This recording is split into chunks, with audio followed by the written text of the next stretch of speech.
কার্যত অসহায় আত্মসমর্পণই করল ভারত। অ্যাডিলেডে গিয়ে অস্তমিত হলো পার্থে ওরা ভারতের পতাকা। আগের দিনের ব্যাটিং বিপর্যয় অব্যাহত রইল তৃতীয় দিন সকালেও। ফলাফল আড়াই দিনেরও কম সময় স্থায়ী হলো অ্যাডিলেড টেস্ট। আর সেই টেস্টের পাতায় পাতায় লেখা হলো ভারতের ব্যর্থতার কাব্য। রোহিত শর্মার দলকে হারতে হলো 10 উইকেটের বিশাল ব্যবধানে। প্রথম ইনিংসে ভারত করেছিল 180 রান। ম্যাচটা আসলে সেখানেই শেষ। দ্বিতীয় ইনিংসে ভারত করল তার থেকেও 5 রান কম। বাকিটা স্রেফ তাই নিয়ম রক্ষার লড়াই। মাত্র 19 রানের লক্ষ্যে চতুর্থ ইনিংসে খেলতে নামা আর না নামা আসলে একই ব্যাপার অস্ট্রেলিয়ার জন্য। দুই দলের মধ্যে পার্থক্য গড়ে দিয়েছেন ট্রাভিস হেড নামের এক দানব। তার 140 রানের অবিশ্বাস্য মারকুটে ইনিংসটাই অ্যাডিলেডের ভাগ্য নিয়ন্ত্রক। অন্যদিকে টেস্ট ক্রিকেটে নিজেদের ব্যাটিং অর্ডার আবারও ঢেলে সাজানো উচিত কিনা ভারতের, সেই প্রশ্ন তাই এখন তোলাই যায়।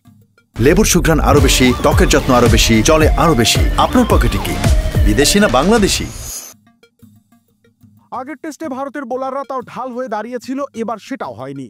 দিবারাত্রির টেস্টে 157 রানের লিড অনেক বড় ব্যাপার অ্যাডিলেডে। তাই অস্ট্রেলিয়া চালকের আসনে ছিল নিজেদের ব্যাটিং ইনিংসের পরেই। পরিসংখ্যান ছিল ভারতের বিপক্ষে। দিবারাত্রির ম্যাচে এখন অবধি মাত্র দুবার 50-এর বেশি লিড থাকার পরেও হারের 7 পাওয়ার নজির আছে। অস্ট্রেলিয়াকে এই 7টা দেওয়ার জন্য যেটা দরকার ছিল সেটা করতে পারেনি ভারতের ব্যাটাররা।